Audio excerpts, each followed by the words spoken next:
ZYX 661, 87.9 MHz. Associação Cultural Comunitária. Rádio Terra FM, Ribeirão Cascalheira, Mato Grosso. Rua Fortaleza, 1783, Centro. Telefone 66-3489-1786. E-mail radioterrafmrc@hotmail.com. Site www.radioterrafmrc.in. Uma emissora do Sistema Comunitário de Rádio. Olá, muito bom dia. Agora são 9 horas e 22 minutos. 9 horas e 22 na programação da sua Rádio Terra FM.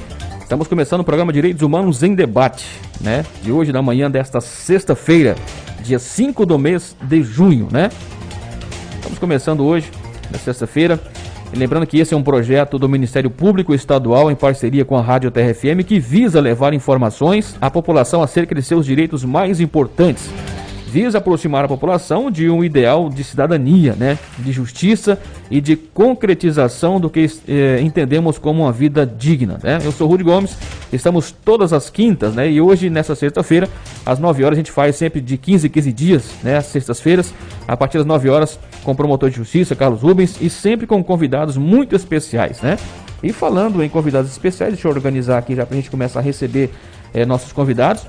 Pela terceira vez temos aqui o Dr. Daniel, médico de família e comunidade, e também a Mayra Lívia Ribeiro de Souza, psicóloga da Secretaria de Saúde do município, responsável pela UBSF Alvorada, né? Deixa eu pegar o primeiro bom dia da Mayra, né? Muito bom dia, seja bem-vinda mais uma vez à Rádio Terra FM. Bom dia, Rudy. Bom dia aos ouvintes da Rádio Terra FM. Bom dia, Dr. Carlos, Dr. Daniel. Agradeço a oportunidade e espero esclarecer as dúvidas de todos com clareza e agradeço novamente a oportunidade e o convite de vocês. Bom dia, Dr. Daniel. Seja bem-vindo mais uma vez a um programa Direitos Humanos em Debate. Bom dia. Começamos invocando a Santíssima Virgem Maria, o Santo Padre Pio de Pietrelcina, para que roguem a Deus para que nenhuma injustiça seja cometida ao longo desse programa. É uma honra estar aqui novamente. Agradeço demais ao Dr. Carlos Rubens pelo convite, ao Rudy, em especial a doutora Mayra, por aceitar o convite e explicar sobre as nuances desse tema tão importante na pandemia. Nós estamos vivendo hoje, não só Ribeirão Cascalheira, mas todo o estado do Mato Grosso, todos os estados do Brasil e o mundo todo, né? Agradeço aí com os amigos da audiência, aos colaboradores e usuários da Atenção Primária à Saúde. E hoje, Dia Mundial do Meio Ambiente, 5 de junho. E por falar em natureza, vamos hoje ressaltar a natureza humana. Maravilha. Muito bom dia, Dr. Carlos Rubens. Bom dia, Rudy. Bom dia, ouvintes da Rádio Terra FM. O microfone tá bom hoje, Rudy? Show de bola. Então tá bom. Bom dia, Mayra. Valeu pela presença. Muito obrigado mesmo por aceitar o nosso convite e estar aqui conosco. Doutor Daniel. Doutor Daniel já passou da fase do convidado, agora ele já é coautor, partícipe, efetivo, já está aqui, parceiro efetivo do nosso trabalho. Bom dia a todos aí que nos ouvem. O doutor Daniel lembrou muito bem, hoje é dia do meio ambiente e não é um assunto, vou falar rapidamente aqui, longos 30 segundos aqui. Ontem o Ministério Público do Estado de Mato Grosso conseguiu uma decisão fantástica envolvendo o Parque Serra do Ricardo Franco, que fica ali na divisa ali com a Bolívia, né? Um parque que tem sido invadido, saqueado, devastado aí pelo poder público em vários locais, há várias pessoas envolvidas ali num problema grave e uma decisão aí que seria em segundo grau, por unanimidade, que vai manter ali o biossistema, o ecossistema ali mais íntegro. Foi uma decisão assim comemorada ontem por volta de meia-noite e que hoje a gente vai ter as informações mais em detalhes. Hoje, dia 5 de maio de 2020, hoje é impossível a gente começar qualquer assunto, qualquer trabalho, qualquer programa sem citar o ocorrido em ontem em Recife, né? Por mais aí que a gente não queira falar de coisas ruins, a gente não tem jeito de falar de um menino de 5 anos de idade que cai de um prédio enquanto a mãe dele passeava com os cachorros da patroa, numa situação, numa época de pandemia, de todo mundo usando máscara para defender o outro, acontece uma cena dessa, de uma patroa que não pôde olhar um menino de 5 anos de idade que simplesmente pedia pela mãe, né? É impossível não começar a falar disso. É impossível a gente não citar a situação de Confresa, né? Não tem como a gente não falar de Confresa hoje. Mais de 120 casos confirmados de coronavírus, acho que são 128 até ontem. 3 mortes, uma cidade de 30 mil habitantes. Eu não vou falar que é a pior cidade do estado hoje, em média, mas provavelmente está entre as 3 piores em média e tende a piorar, né? Ontem, quem esteve na avenida aí por volta das 2 da tarde pôde ver passar mais de 14 caminhões do Exército Brasileiro, abarrotados de soldados, ambulâncias do Exército Brasileiro, toda na direção ali dessa região de Confresa, né? A gente está na nossa região como das piores cidades do estado e uma das piores cidades do país em número de coronavírus. Então, vamos lembrar bastante aí quando a gente for comparar aí com nossos vizinhos. Porque o decreto de Confresa liberou tal coisa. Sim, e agora está uma das piores cidades do país. Então, vamos pensar nisso quando a gente fosse se inspirar em alguma cidade.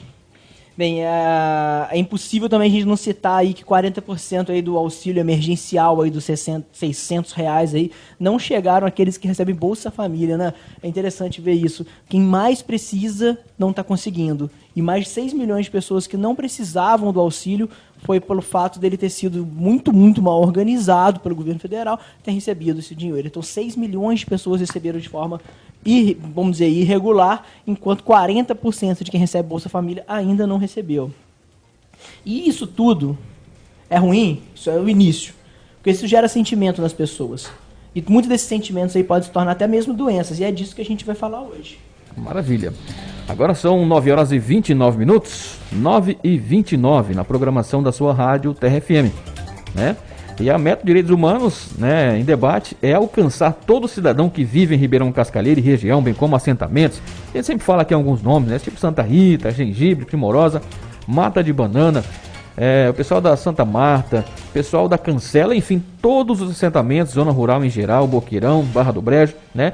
E também pelo aplicativo conseguimos chegar a todos aqueles que desejam, né, nos ouvir pelo Brasil e pelo mundo. Assim podemos ajudar na reflexão, fazendo com que o cidadão possa tirar suas próprias conclusões sobre os temas que afetam o nosso dia a dia. Vamos ao programa de hoje. Tema do dia: transtorno de ansiedade na pandemia. Para você que está nos ouvindo, quero mandar um grande abraço de início aqui, o pessoal da Polícia Militar. O Sargento Caio nos mandou uma mensagem que o Vieira Barros estão ouvindo a programação, sempre ouve, viu? O Sargento Caio e o Vieira Barros estão de serviço hoje e estão acompanhando a programação de Direitos Humanos em Debate. Começando o programa, já precisamos fazer uma primeira pergunta, né, introdutória, que apresentará o tema de hoje, né? O que seria ansiedade, doutor Daniel? O que nós podemos falar sobre o que é ansiedade? Muito bem. É importante nós fazermos uma divisão do que é uma doença e do que é uma emoção natural do ser humano.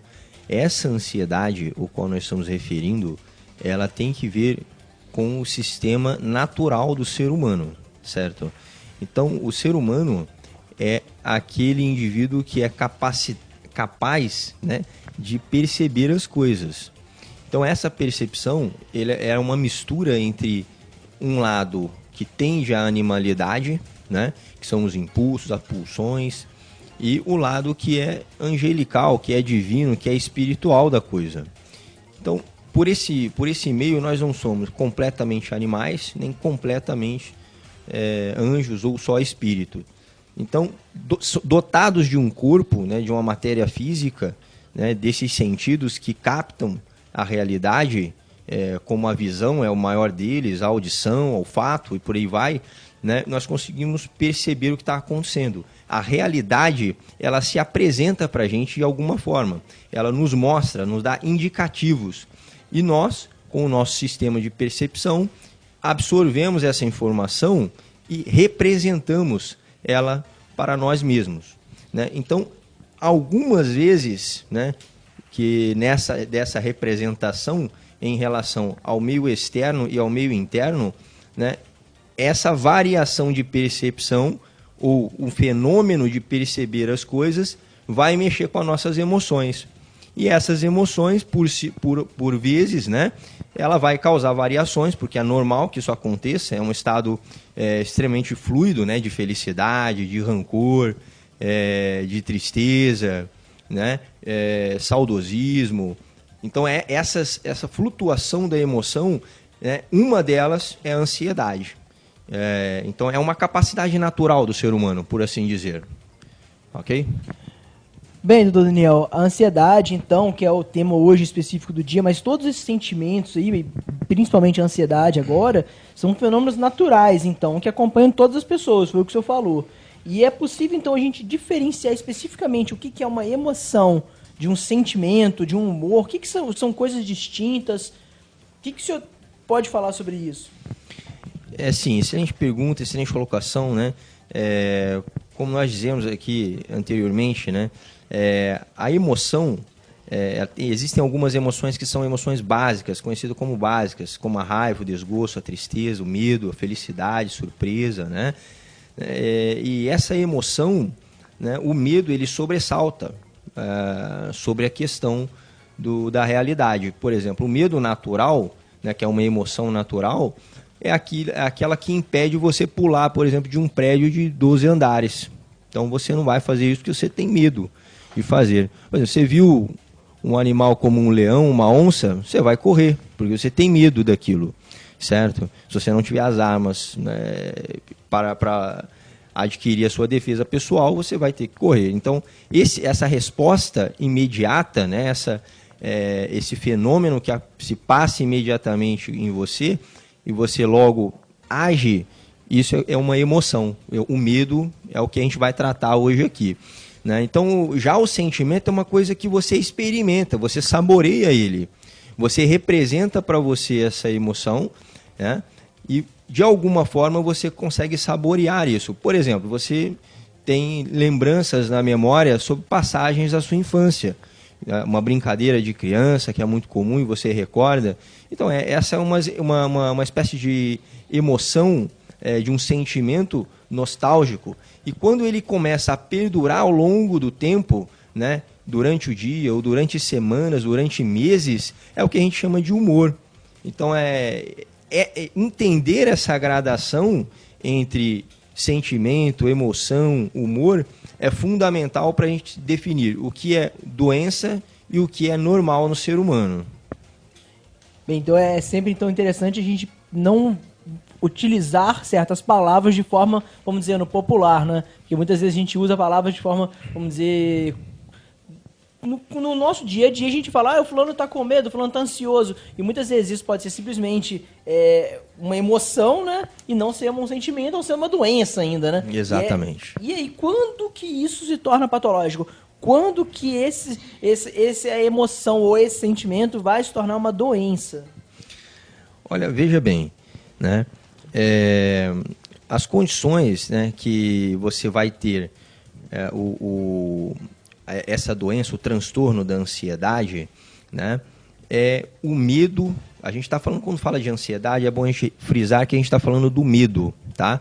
E é o medo desproporcional caracterizado na realidade. Por exemplo, você tem uma representação, né, para você, e você experimenta esse medo de forma sobremedida do que está acontecendo. Por exemplo, você vê uma barata e daí você sai correndo, histérico, pula em cima da cadeira, fecha as portas, taca fogo na casa, né? Então, quer dizer, o medo desproporcional a algo, né, é que alimenta essa questão do transtorno da ansiedade.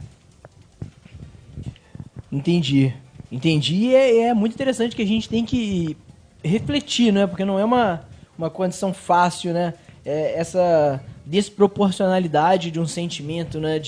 Eu tenho realmente medo daquele bicho e até que ponto que isso interfere no meu comportamento diante até da inexistência do bicho, né? Às vezes ele nem ali está, né? Mas é aquela sempre a imagem que a gente vai formando, né?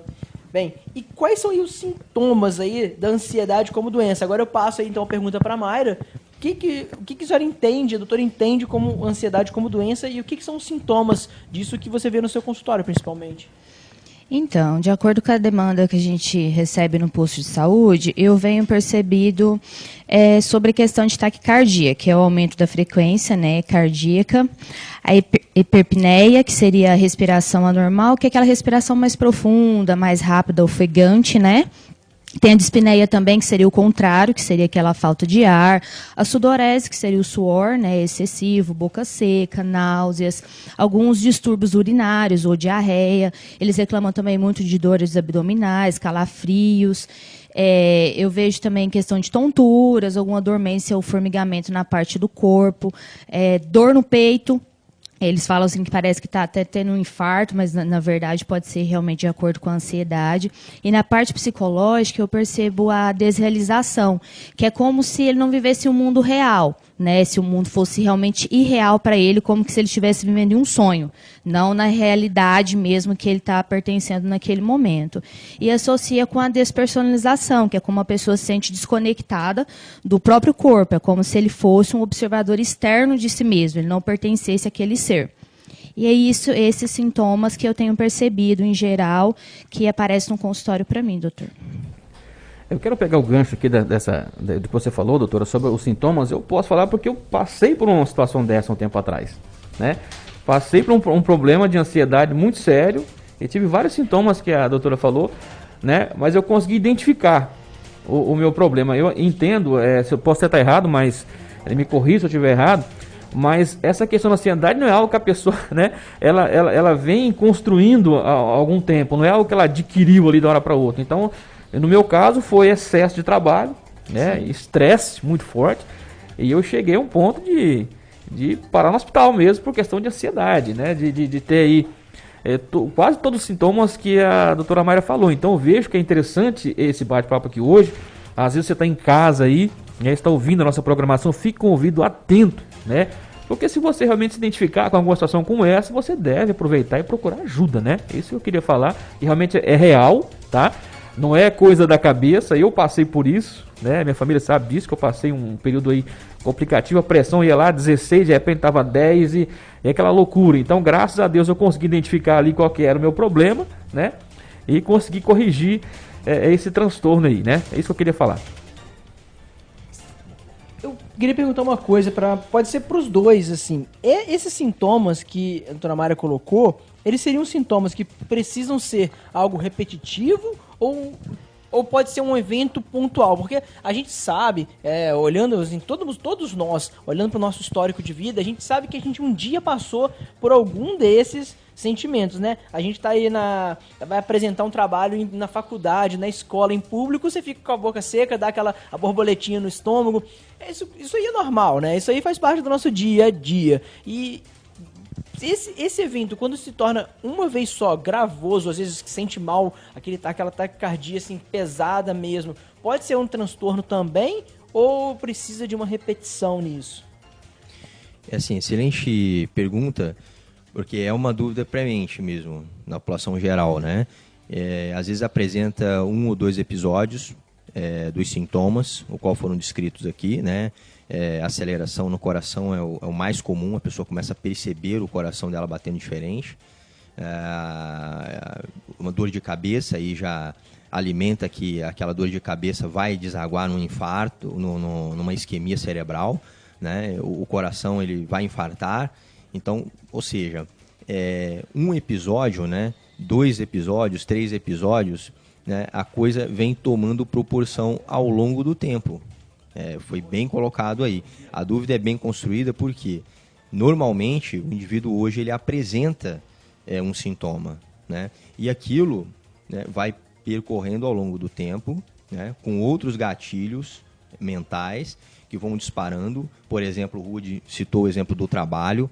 Há pessoas que têm problema na família, né? Há pessoas que têm problemas econômicos. Então, quer dizer, são gatilhos que vão ativando esses sintomas de modo geral, né? E que eles vão perdurando ao longo do tempo e vão aumentando ao longo do tempo, até o indivíduo ele não conseguir mais, né? Socialização, né? O próprio trabalho, ele tem dificuldade de encarar o próprio trabalho. Aí sim, essa coisa se tornou patológica. E evidente, ela vai perdurar ao longo do tempo, sem dúvidas, sem dúvidas. Tá? É algo que vai realmente comprometer a funcionalidade do indivíduo no campo social. É com ele mesmo, o próprio desenvolvimento dele, né? Então vai ser prejudicado, com certeza. Doutora Mayra, fala pra gente quais são esses transtornos de ansiedade, porque em conversas prévias aqui, estudando como o programa vai sendo feito, eu conversando com o Dr. Daniel, aí eu tenho essa dúvida, eu falei assim, tal doença é um transtorno de ansiedade, tal doença é mais pro lado da depressão, são coisas distintas, a gente sabe, e eu acho que não deve até entrar, porque senão a gente vai ficar aqui até as 2 da tarde, mas quais são aí os transtornos da ansiedade aí que a gente pode encontrar aí?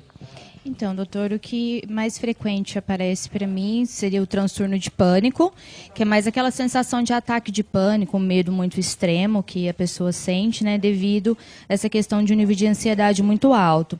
Tem a agorafobia, que seria medo de lugares abertos, porque ela imagina que ela pode ter uma crise de pânico, que ela não vai ter o socorro aqui naquele exato momento, aquela sensação de morrer, de passar mal mesmo não passando. Aquele transtorno de ansiedade generalizada é quando tem um nível de ansiedade muito alto que persiste por mais de 6 meses, repetitivo, persistente e bem excessivo os sintomas. Aí se torna um transtorno de ansiedade generalizada.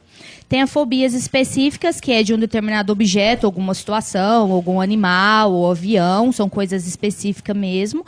E tem a fobia social, que seria em questões sociais, estar junto com muitas pessoas, em lugares muito fechados, muito abafados, a pessoa começa a ter crise. E quando aumenta ainda mais a ansiedade, se torna um transtorno de estresse pós-traumático, algum evento chocante, algum evento que realmente marcou a vida, essa parte emocional do paciente, e o obsessivo-compulsivo, que são as obsessões, que são pensamentos repetitivos e inapropriados, que, juntando com a compulsão, que são outros comportamentos repetitivos, que a pessoa acaba executando com a intenção de diminuir essa ansiedade, né? A maioria dos transtornos obsessivo-compulsivos que a gente percebe seria o exagero de limpeza, o exagero de acumulação compulsiva das coisas e organização. Então, esses são os mais frequentes que a gente vê ali na UBS. Doutora Mayra, doutor Daniel, gostaria de saber assim, como que eu identifico se eu tenho ansiedade como doença? Porque a ansiedade, como eu quero que o dia de amanhã chegue, eu quero que alguma coisa aconteça, a gente tem todo dia, não é? Mas como doença, e se a minha família tem alguém que está sofrendo com esse transtorno de ansiedade, como que eu identifico isso daí mais especificamente, por favor? Olha só, uma das formas de você observar, né, você enquanto pessoa dotado desse transtorno, é se você apresenta esses sintomas por mais de 2 semanas. Né? É uma forma de você já buscar ajuda de um profissional de saúde. No caso, você vai até a atenção primária à saúde, que lá vai ter uma equipe, né, da atenção primária à saúde para acolher e ouvir a sua queixa. E daí passar por uma triagem, né, avaliação, conversar com o médico, né, porque muitas vezes acontece dessas alterações, elas realmente ter um fundo patológico, que não a ansiedade. Então nós precisamos separar o que é ansiedade e o que não é ansiedade. Mas começa assim, você observa se o coração está batendo forte ou batendo irregular, né, que é o dito popular, como batedeira, que eles chamam, né, e sem causa aparente, né, e você tem aquele pensamento consistente que vai infartar, tá? Ou seja, isso já tem um pensamento histérico da coisa. A histeria não é aquilo que você sente, mas é aquilo que você diz para você o que você está sentindo. Então você já tem esses sintomas histéricos. A outra parte é você ter uma dor de cabeça, e essa dor, você acredita que essa dor de cabeça vai te levar a um ataque isquêmico ou um derrame cerebral, tá?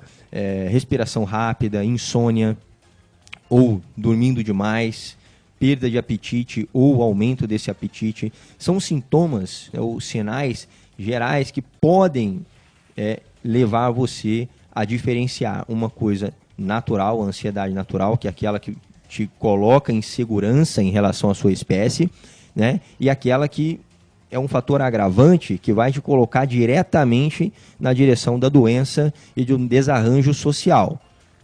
Certo, eu tenho aqui 3 perguntas, rapidinho, 2 ao doutor e depois uma para a doutora. O senhor falou em relação às pessoas que acabam sentindo esses sintomas, que vão infartar, uma dor de cabeça, mas esses sintomas de ansiedade pode levar um paciente a um infarto? olha só, é sabido que o sistema emocional de uma pessoa, ou a emoção, né, o estresse, né, que vai ser gerado sob esse aspecto, ele é sobre medida, né? Em casos, né, muito assim, distantes, em casos muito peculiares, isso realmente pode corresponder a uma doença cardíaca, tá? Mas em 90% das vezes nós estamos falando do transtorno da ansiedade, né? Então, por isso que é importante o indivíduo ele buscar a atenção primária, né? Receber o acolhimento da equipe da atenção primária, para a gente segregar, olha, isso aqui é uma emoção desproporcional à realidade, não tem fundo algum com um problema cardíaco. Agora, o que acontece por vezes é que o sujeito ele é hipertenso, ele é obeso, ele é diabético, né? Ele tem uma doença pulmonar, um enfisema, uma bronquite, ele já existe uma doença pré-existente nele. Além disso, né, nós sabemos que a obesidade, você aumenta o número de hormônios no corpo, né, como o cortisol. E a probabilidade de você desencadear a ansiedade é muito maior. Então, quer dizer, nós não temos só uma manifestação desse evento, né? Ela pode se apresentar de inúmeras formas e, eu digo mais ainda, a própria crise de ansiedade, né, ela pode te levar, sim, a um problema agudo do coração, tá? Isso é evidente, mas uma coisa não tem que ver com outra nesse sentido, né? A doença do coração específico, o ataque do coração específico, não quer dizer que é a ansiedade, tá ok? Isso aí tem que definir bacana. Certo. Agora, em relação ao pessoal que fala muito de frutas, né? Chegou até um comentário pra gente que comer maçã uma por dia, isso ajuda nessa questão da ansiedade. O que a gente poderia falar em relação a isso? Existe comprovação? É um mito? O que nós podemos trazer esse esclarecimento aqui dentro do programa de hoje? Eu vou pegar aqui o gancho da pergunta aqui do Rudy, Sim. Porque aí a gente já passa por uma fase que é tratamento. O que a gente vai fazer o que sendo uma doença, né? É uma doença. O que a gente pode fazer para amenizar essa doença e quais são as formas de lidar com ela? Porque uma das primeiras perguntas, e a gente está numa fase introdutória, uma pessoa já manda a pergunta, mas uma maçã resolve meu problema? Uma maçã por dia? Porque a pessoa não... O interessante ver isso é que a pessoa não foca no problema, está focando na solução, né? E é isso que eu gostaria de saber. Quais são as possíveis soluções que a gente tem? Eu vou primeiro deixar com a doutora Mayra. Então, doutor, assim que a pessoa precisa, o posto de saúde está disponível, né, para a pessoa fazer o pedido na recepção e a gente entra em contato. Mas eu mesma, como psicóloga, nas minhas terapias, eu foco muito a terapia cognitivo-comportamental, que seria uma junção de terapia cognitiva e uma terapia comportamental, que se foca na forma como o ser humano processa em alguns acontecimentos da vida, como que ele vai interpretar essa situação, que pode gerar o sofrimento, no caso a dor, que leva a pessoa realmente a procurar ajuda psicológica. No caso, eu oriento a ele a modificar esse comportamento. Ele tem uma atitude de enfrentamento sobre aquele problema que causou aquele sofrimento. Então, ele tem uma maneira de aprender, uma aprendizagem diferente de uma forma como reagir àquele problema. Não reagir da mesma forma passada que levou ele a esse sofrimento.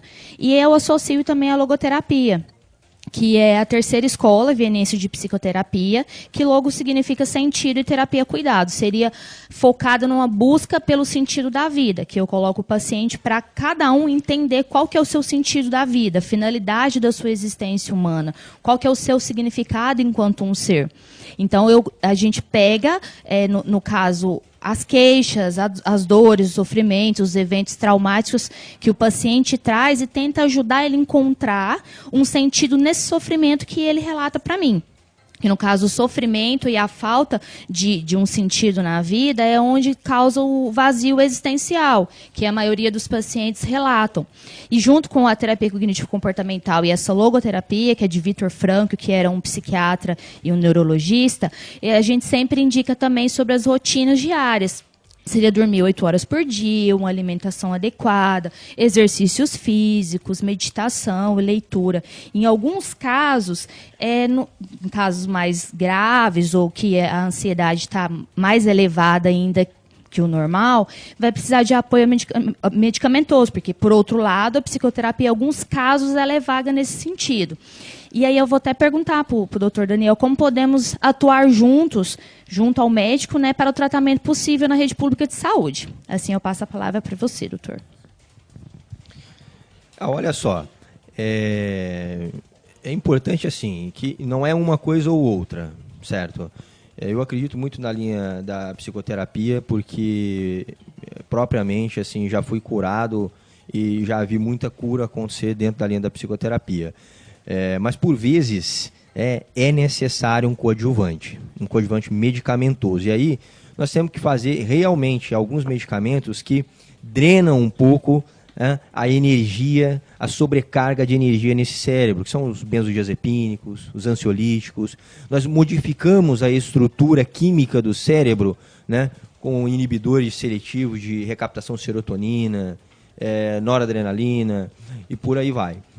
Mas o que a gente está observando, né, na prática, sobretudo na prática ambulatorial, é que por vezes, né, a psicoterapia ela é sobrepunjante. Ela domina todo o campo. Não é necessário para esse transtorno medicamentos, igual como a maioria das pessoas acreditam que eu vou tomar uma pastilha e a resolução está numa pastilha de medicamento e ponto final. Não é isso, né?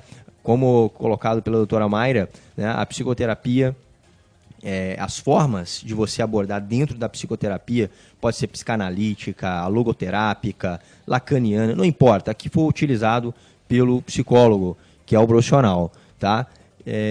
São meios, né, de enfrentamento da doença. São meios de enfrentamento. Então, ou seja, mais um meio se soma a esse, né, que é a atividade física regular, né?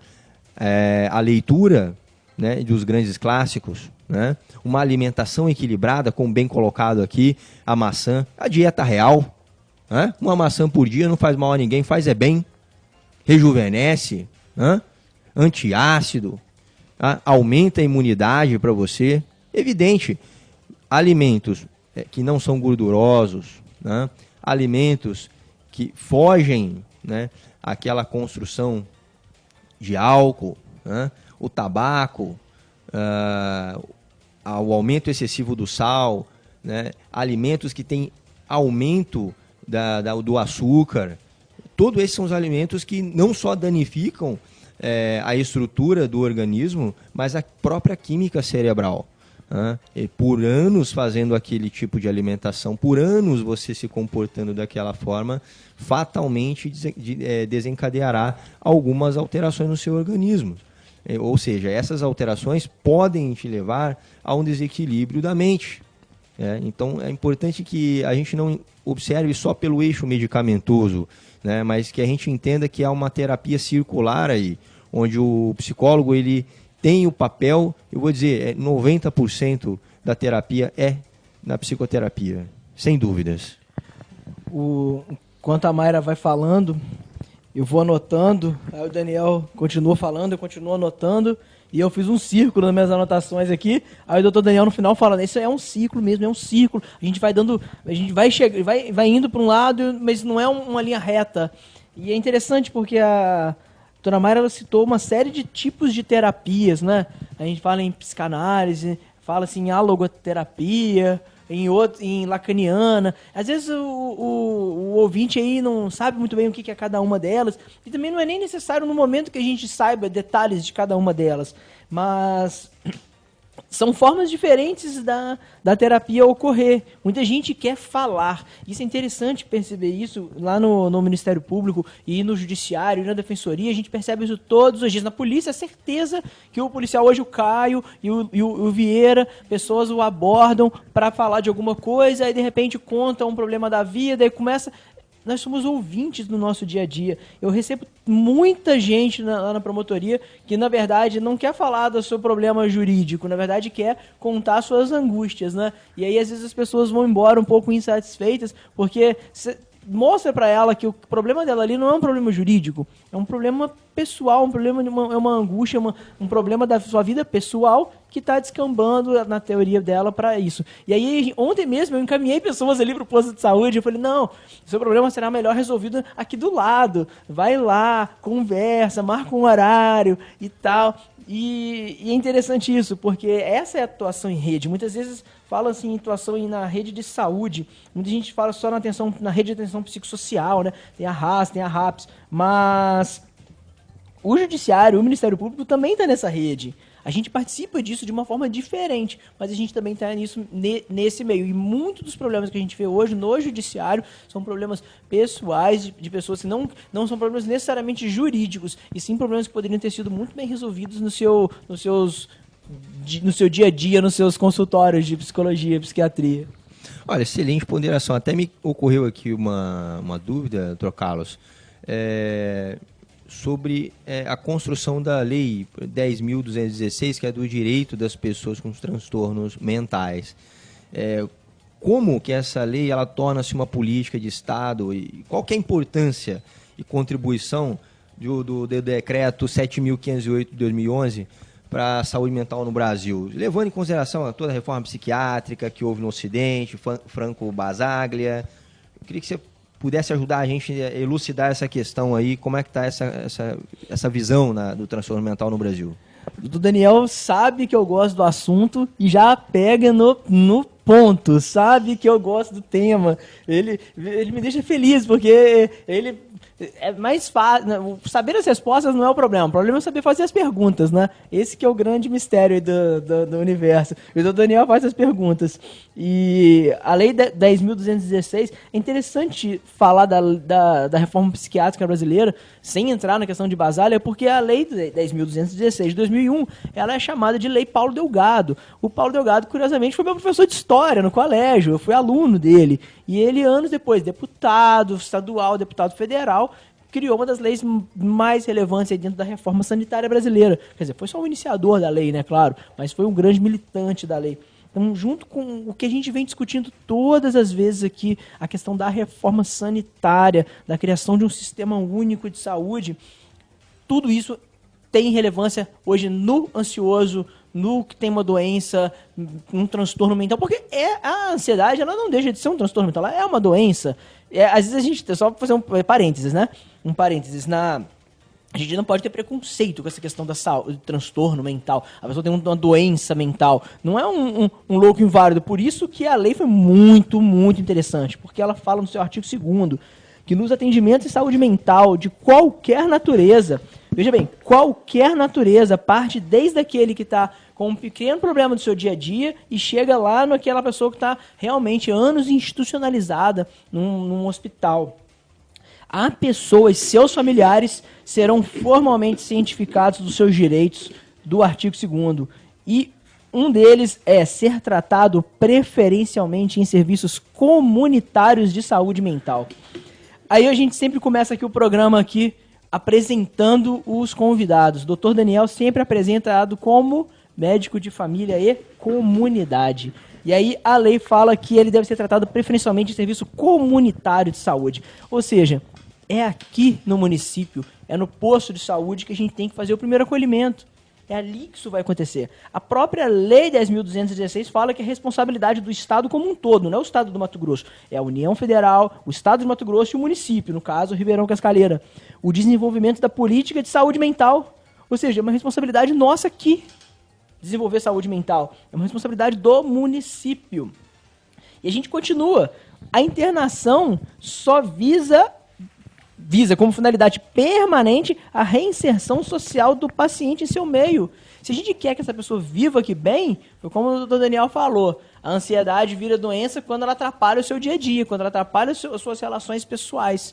A partir do momento que isso fica um problema, a gente quer que essa pessoa fique bem como? Colocando ela lá no meio do mato para se tratar ou tratando ela aqui, ali no posto, aí depois ela sai, passa na frente de todos os seus problemas, né? Cruza a avenida inteira, o problema dela é se for álcool, ela passa em todos os bares e olha e reflete, né? A gente quer o cidadão o quê? Que vive lá no mato escondido ou que convive em sociedade, né? Já o decreto 7.508 de 2011 é um decreto presidencial, tem uma força normativa muito menor.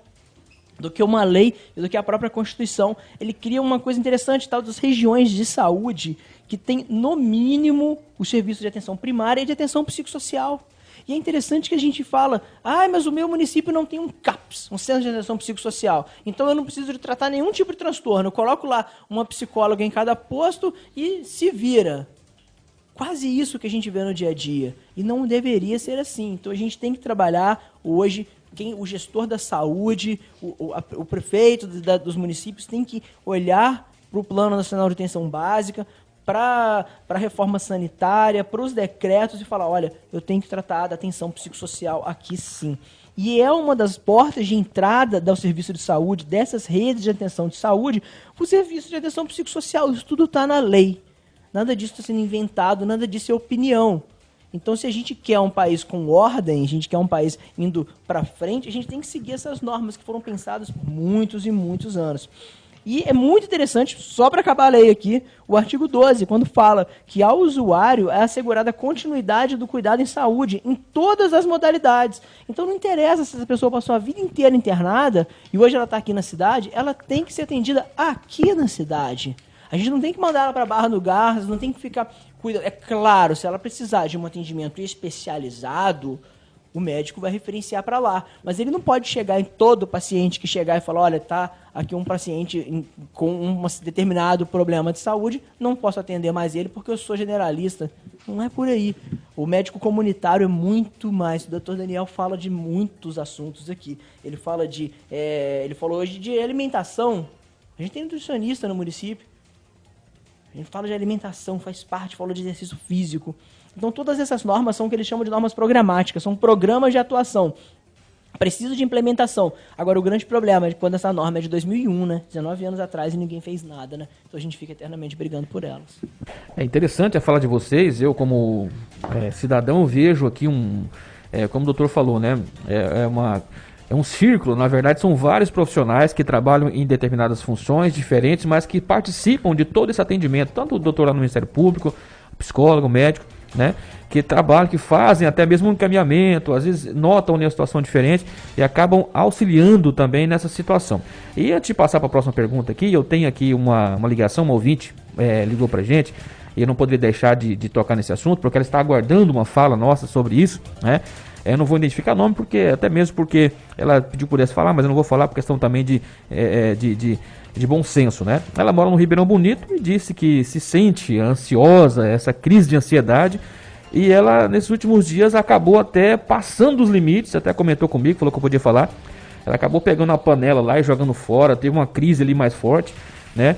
E aí ela perguntou para mim, Rudy, eu como muito, comecei a comer demais também. Pergunta para eles aí se eu devo procurar ajuda, se é o momento de eu procurar ajuda ou não. O que vocês podem dizer para essa ouvinte que está no Ribeirão Bonito ouvindo a gente, que teve essa crise mais, digamos, ela mais agravante, segundo ela. O que nós podemos passar para ela aqui no programa de hoje? Olha só, inclusive Ribeirão Bonito pertence ali ao posto da Alvorada, que é o meu setor, né? É o território onde o posto de saúde tem a responsabilidade social. E é importante a gente ressaltar aqui que, olha só, falando sobre esse tema, como aparecem as pessoas, né? Como elas se identificam, né, com o que a gente está falando aqui, como esse mecanismo de feedback com a população funciona, né? E sim, olha só, eu falo para a senhora aqui, falo para outros ouvintes aqui, que também têm problemas similares e que estão aí em suas casas, busquem o auxílio, busquem a ajuda, né, do posto de saúde, do PSF, da unidade básica da Alvorada, os que pertencem aqui ao setor, ao território da Alvorada. Os que não pertencem também, querem ser tratados por mim, não há problema nenhum, vão também, vão ser bem recebidos, vão ser acolhidos.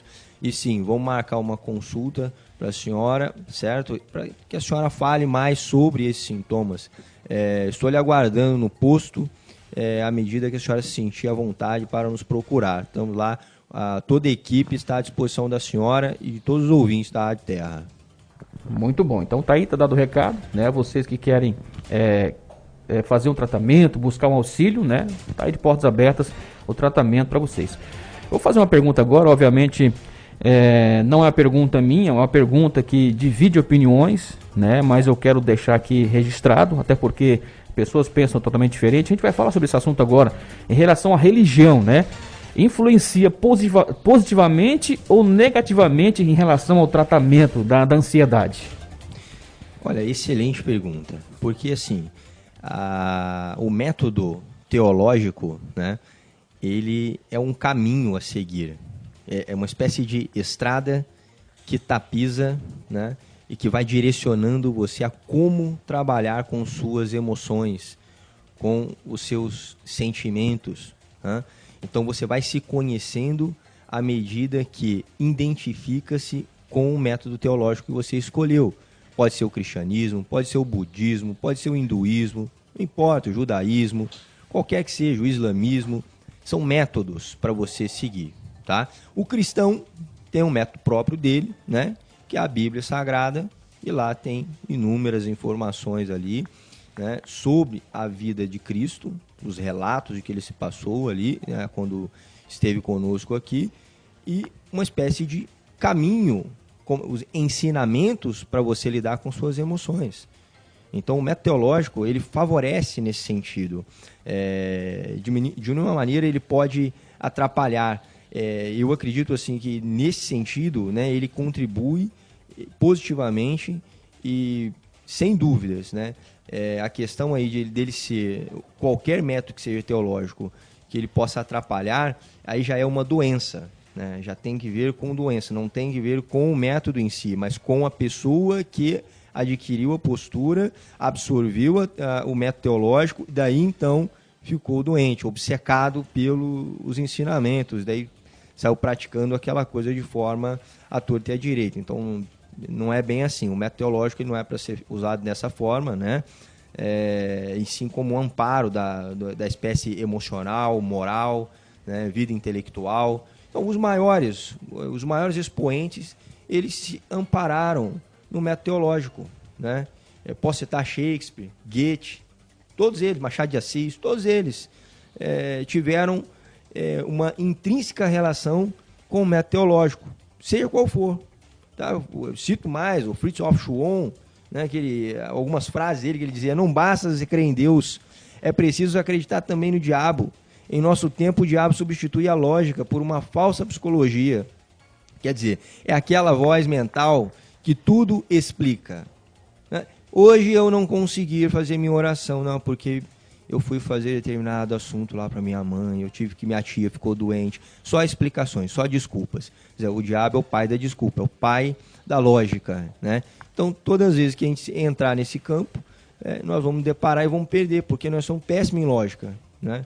E o que nós temos é só o amparo teológico, nós temos uma via para seguir. E só pegarmos essa via e tentar discutir com ela, nós vamos perder fatalmente, né? Como eu já disse bem no início do programa, a nossa espiritualidade não é angelical. O anjo, quando ele nasce, ele já está predestinado a seguir o caminho dele. Ele não pode mudar de opinião. É bem diferente de nós, né? O animal, ele nem sequer é capaz de produzir uma cadeira confortável, que você está sentado aí agora, produzir o alimento que você come gostosinho, né? Que a indústria produz.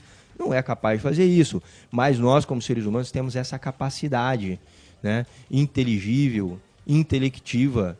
Nós podemos produzir essas coisas, podemos inteligir coisas melhores, podemos fazer coisas diferentes. Por exemplo, agora com a pandemia, né, nós fizemos aí inúmeras barreiras que foi criado pelo Brasil, pelos estados, pelos municípios, de forma diferente, cada município com a sua peculiaridade, foi criado de forma diferente, mas veja bem, o método teológico ele tem que servir para amparar nessa pandemia, como um auxílio, tá ok? Maravilha, a gente vê isso aí no dia a dia, né? Não dá para se confundir essa questão religiosamente, né? Cada um tem sua crença ali, mas em relação à questão de Deus, tem que crer em Deus e desconfiar do diabo, né? Porque ele vem só para atrapalhar mesmo. Eu definiria dessa forma, né? Deveria crer em Deus e desconfiar do diabo, porque ele vem para, né? Para roubar, matar e destruir. Doutor Carlos. Como é que está essa situação hoje na sociedade? É um número muito grande de pessoas com depressão como essa doença. E como que tudo isso se liga ao atual momento de pandemia do coronavírus? Vou fazer essas duas perguntas juntas aí. qual a gravidade, porque é muita gente que tem o problema e como que isso está se dando junto? Bem, olha só, esse transtorno de ansiedade, nós pegamos aqui uma pesquisa do Vigitel, que é o Ministério da Saúde, liga para sua casa e começa a fazer pergunta lá, como é que você está, o que você está sentindo, né, se você tem pressão alta, se você está tomando um medicamento, isso é uma Vigitel, tá? É uma vigilância epidemiológica do Ministério da Saúde. E nas semanas anteriores foi liberado um boletim referente ao mês de abril, ao mês de março, abril e a primeira quinzena de maio, tá? E diz assim, olha, a prevalência, né, de ansiosos, depressivos, hoje ela está em torno de 25% e é maior na mulher, em torno de 31% na mulher, tá? Então aí você diz, não é um transtorno, digamos assim, sobrepunjante, né, mas ele é identificável na sociedade, né? 25% é uma margem, né, até satisfatória, por assim dizer, porque nós somos seres humanos, né, e temos esses problemas emocionais, então de fato acarreta muitas pessoas que sabem do problema, ou as pessoas que não sabem do que estão se tratando, então fatalmente esse número ele digamos assim, ele não é real, ele tem alterações aqui para mais, sem dúvidas, tá? Mas o que fica claro para a gente é que é um transtorno prevalente na mulher, tá? Talvez, né, pela nossa herança, né, genética, seja dessa forma. A mulher percebe muito mais coisas, ela é ligada no ambiente, ela sabe onde está desorganizado, etc, etc. Então, por prestar bastante atenção nesse sentido, pode ser que muitas coisas movimentem o meio interno dela. Só lembrando que mais de 60% das famílias brasileiras hoje são chefiadas por mulheres, né? É muito interessante isso, que o homem tem o filho e vai embora. A mulher, quando não cuida do filho dela, ela é endemoniada, ela é a pior pessoa da sociedade. Aí criou-se aquela figura da mãe imaculada, né? Da Nossa Senhora, né? A mãe que sofre, a mãe que faz, a mãe é tudo, né? E o pai, a gente esquece dele, né? Porque o pai vai embora, some e nem paga pensão quando paga, né? Aí cai tudo em cima da mulher. A gente consegue entender o fenômeno por vários prismas distintos, né? Sim, sim. É o desenho da família brasileira, né? Então é muito comum você observar esse cenário. E sobretudo, o desenvolvimento do transtorno de ansiedade nesse grupo, né? Feminino. Mas, veja bem, em relação ao momento da pandemia do coronavírus, o que a gente pode dizer? Olha, a gente vive um momento de incerteza total. Essa é a verdade, né? A classe científica, ora manifesta uma cura, ora, né, impugna o que encontrou. O momento é de incerteza generalizada, né? Ou seja, a nossa capacidade mental, ela não foi feita para lidar com tanta incerteza. Então é comum que durante a pandemia, né, você está em casa, você está confinado no isolamento social, você não está indo trabalhar, né, acabou o seu emprego, você está em casa, está comendo demais, está dormindo demais. Quer dizer, áreas específicas no seu cérebro são alteradas, né? E essa alteração neuroquímica que se dá no seu cérebro gera consequências negativas. Ou seja, nós somos o rei ou a rainha de observar coisas negativas, né? Se você entra na sua casa hoje, você já olha o tapete e fala, opa, o tapete está sujo, né? Você olha para a sua parede e de repente fala, opa, a parede descascou. Então, essa capacidade perceptiva da negação, do negativo na realidade, ele é muito evidente na gente. Talvez também pelos nossos antepassados, né, que tinham que ser assim. Por exemplo, se você pegar aí um indígena que vive numa aldeia, numa oca, e ele sai para caçar, ele tem que ficar atento, né, aos eventos da natureza que estão ocorrendo, né? Por exemplo, se passou uma cobra por ali, vai deixar a areia tá um pouco movimentada, ele já sabe que passou um animal por ali, talvez uma cobra. Ele olha para o chão e de repente vê um aprofundamento do solo demarcado, esse aqui é um animal mais pesado, uma chuva que passa, o vento que corta as árvores. Ele reconhece isso na natureza. Essa capacidade de negação, o nosso cérebro ele absorve mais rápido. Então, quando você observa as coisas, essas coisas, você começa a negar essas coisas, né? É porque você tenta construir modelos, né, para dar justificativas àquilo, soluções a essas coisas. Você problematiza e logo depois você cria por si mesmo a solução daquele problema, certo? Ou seja, mas isso é uma capacidade nossa. Como nós estamos vivendo em pandemia, estamos encerrados em nossas casas, é comum que esses elementos ataquem a gente mesmo. Quer dizer, comendo demais, prestando atenção demais na gente mesmo. Então, faça um apelo aqui.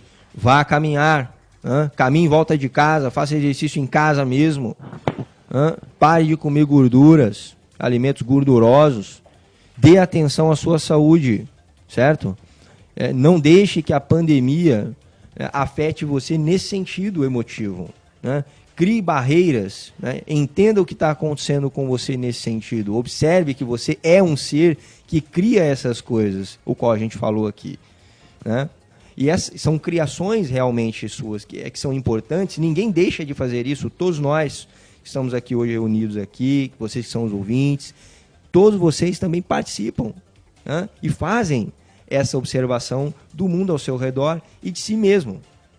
Tá certo? Então, a orientação assim, na pandemia é relacionado a essa observação.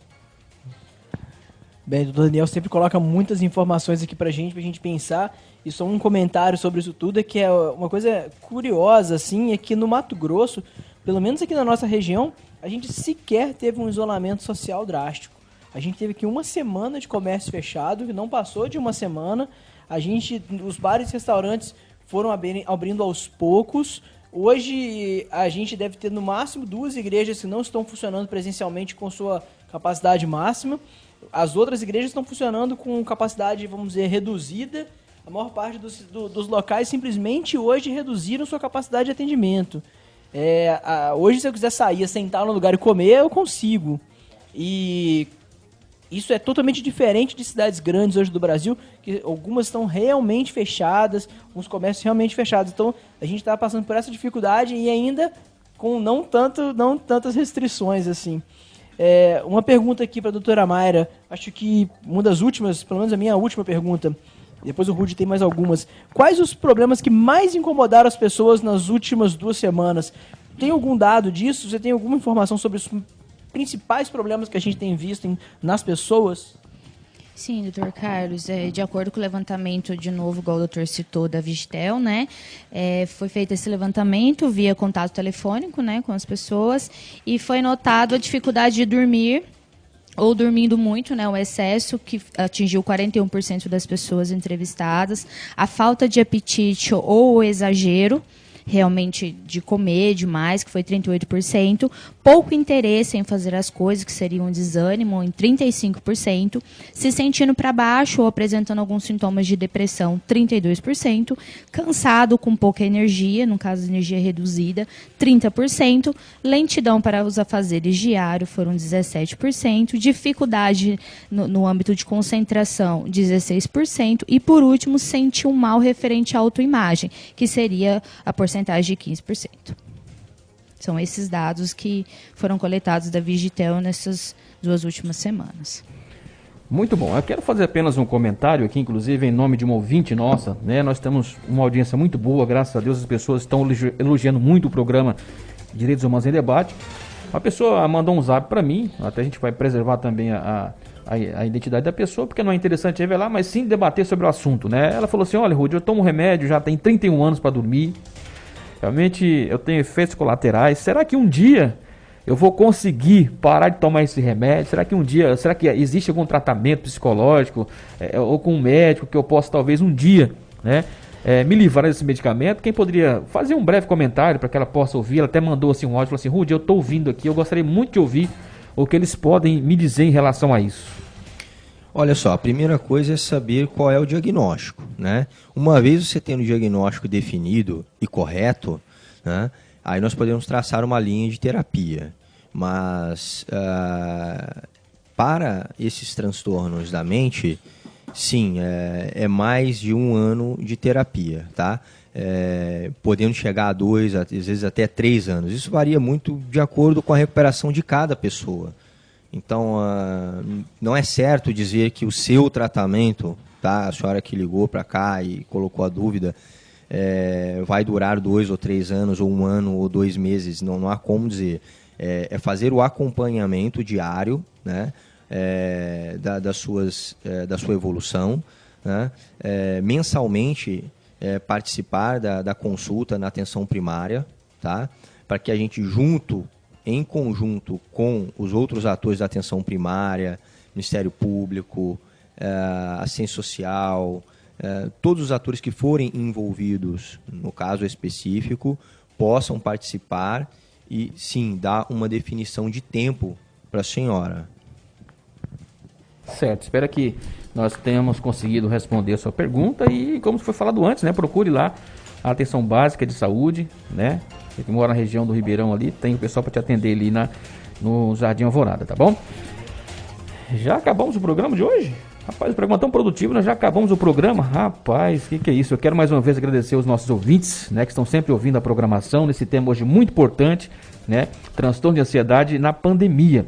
Eu quero inclusive aqui já deixar as considerações finais. A nossa convidada de hoje, a psicóloga Mayra, muito obrigado por ter participado e esperamos que venha mais vezes trazer informações preciosas como as de hoje. Obrigado. Obrigada a você, Rude, Dr. Carlos, Dr. Daniel, pelo convite. Obrigada a cada ouvinte pela atenção. E me coloco à disposição lá na unidade básica para ajudar de alguma forma cada usuário. Dr. Daniel, muito obrigado mais uma vez. Agradeço aí, Ruge, ao Dr. Carlos, o convite. Mais uma vez aí, meu muito obrigado, me sentindo honrado em participar mais uma vez do programa. E hoje sim, quero deixar aqui como considerações finais, né, as minhas condolências às famílias que perderam seus entes queridos do Covid, tá?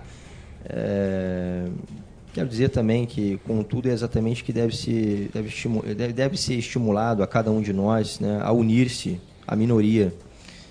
As coisas vão mal, mas se não fizermos o melhor que pudermos para fazê-las progredir, tudo será pior ainda. Então, um grande abraço a todos. Bem, eu sempre termino aí agradecendo aí o Rude, que sempre abriu as portas pra gente, que é a Rádio Terra FM, sempre nos convidou, e agora aí nós estamos aí acho que no 14º encontro aí no programa Direitos Humanos em Debate. Muita satisfação. Agradeço aqui a Mayra, sempre prestativa, sempre atendeu ao Ministério Público em todas as demandas lá do nosso trabalho e aqui numa demanda diferente, né? Demanda de educação da população, né? E obrigado a todo Daniel, tá aí, grata surpresa aí ao município, uma grande aí aquisição aí para a equipe e está fazendo um grande trabalho e espero que fique bastante tempo aí conosco na cidade. Agradeço a todos que nos ouviram aí e participaram e mandando perguntas e que estão sempre ouvindo, e eu sempre no final eu tento uma mensagem um pouco melhor. O início sempre é mais duro e o final sempre um pouco mais positivo, né, pra gente ir embora para casa com uma mensagem boa. Hoje quem tá na viatura da Polícia Militar é o Diogo Caio, né, e o Júnior Vieira Barros, né, que é filho da terra, né. É interessante falar dos dois, falar de coisa boa dos dois. Uma coisa ótima, na verdade, que outro dia eu recebi aqui um menino pequenininho, menino de 7, 8 anos de idade, virou pra mim e falou assim: tava andando na rua sozinho e fui abordado pela viatura, que veio me perguntar por que eu estava sozinho, por que eu estava andando, onde eu morava, me pediu para ir para casa, ofereceu ajuda. Ou seja, a Polícia Militar, ela não está aí como um equipamento repressivo da sociedade unicamente. E é muito interessante ver 2 policiais militares, hoje Diogo Caio e o Vieira, fazendo um papel de educadores mesmo na sociedade. O menino não tá fazendo nada de errado, eles simplesmente se mostraram como boas pessoas ali, apoiando uma pessoa que podia estar em dificuldade. E interessante que recentemente eu fui perguntar para crianças que eu encontro como foi o ProERD, e todos elogiaram muito, falaram da presença da Polícia Militar na escola, basicamente pelo Júnior Vieira. E interessantíssimo ver a cidade com bons policiais, com pessoas aí com o interesse de ver a cidade crescendo. Bem, sobre o tema de hoje, a saúde é direito de todos, dever do Estado. Ela é garantida mediante políticas sociais e econômicas que visem a redução de risco de doenças. Isso está na Constituição. E é uma norma programática, é um programa que está desde 88 tentando ser implementado. As duras penas. Aí vem a Lei 8080 de 90, salvo engano, que vem tentar colocar para frente o SUS. E a gente chega em 2020 com um colapso da saúde. Vê um boletim estadual que fala em números de UTIs que não existem, que fala em 29% de leitos ocupados, enquanto a gente já sabe que esse número já está chegando aos 40%, mas o boletim está menos. E não é uma questão de falar, somos pessimistas. Não, a gente tem que olhar e defender o SUS. Temos que defender, a gente tem que brigar. A gente perdeu a oportunidade de ter um núcleo de apoio à saúde da família na cidade. E agora não vai ter mais, porque o governo federal acabou com o programa. Então a gente tem que proteger o que a gente tem, lutar por uma nova UBS, lutar pelo equipamento do hospital, pensar que saúde não é... O nosso sistema não é de doença, o nosso sistema é de saúde. A pessoa deve procurar o atendimento não só quando ela esteja... Não só porque ela está doente, mas ela está tendo alguma dificuldade, estou muito ansioso, estou muito tenso, estou cansado demais. O que será que pode estar acontecendo? Não é que eu estou morrendo, mas vou lá conversar, o médico está ali para isso também. As filas não são enormes aqui no município. Bem, falando aqui uma última coisa desses métodos aqui, que eu fiz um compilado. A gente reclama muito de, nossa, eu sou deprimido. Tem muita gente pensando, estão falando de ansiedade e depressão, que é um problema grande também. A gente pensa logo no remédio, mas será que está na hora da gente pensar na alimentação e na vida saudável? A vida saudável não é só exercício. Exercício é importante, sim. Mas e os bons hábitos? O Dr. Daniel falou de leitura, dos grandes clássicos. Sempre que alguém me pergunta assim, o que eu começo a ler? Eu sempre falo, pega um clássico, pega uma coisa antiga. Antiga não é questão de velho, é coisa que já está há muito tempo. Pega o Machado de Assis. É difícil, não é. Qualquer biblioteca tem, qualquer escola tem. São livros razoavelmente... na internet você encontra hoje tudo para baixar. Então, é isso que a gente tem que ler. Largar o WhatsApp. Largar o jornal o dia inteiro na televisão falando só de cadáver. E pensar em coisas... A gente se informa, sabe da realidade e pega o apoio em onde que foi bem escrito. E aí, a vida não chegando no ponto que a gente quer, vamos buscar então os outros apoios. A religião é um deles. Não sendo ela a única forma de a gente sobreviver e de enfrentar os problemas. O pastor não é o nosso psicólogo do dia a dia. Ele é um dos apoios.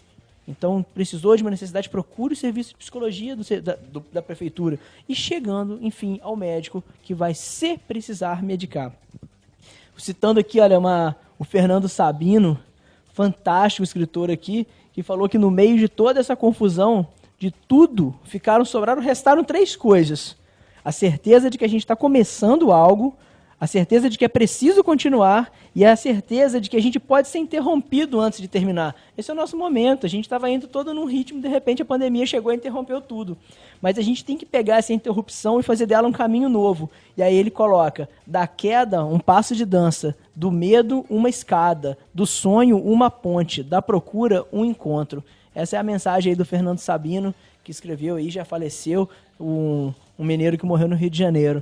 Então ficou a mensagem, espero encontrá-los aí na semana que vem. Uma boa semana, um bom final de semana e até a próxima.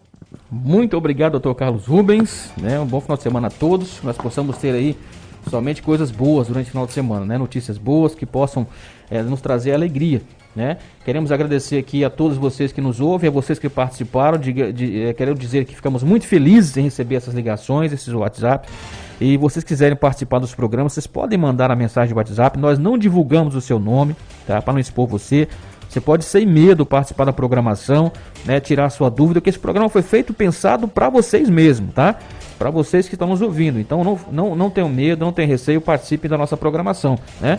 E espero que vocês tenham encontrado, né, a resposta para suas perguntas. Se não, continue participando com a gente durante os programas Direitos Humanos em Debate, tá certo? Em breve divulgaremos aí o próximo tema a ser discutido. Um grande abraço, fiquem todos com Deus. Voltamos no próximo programa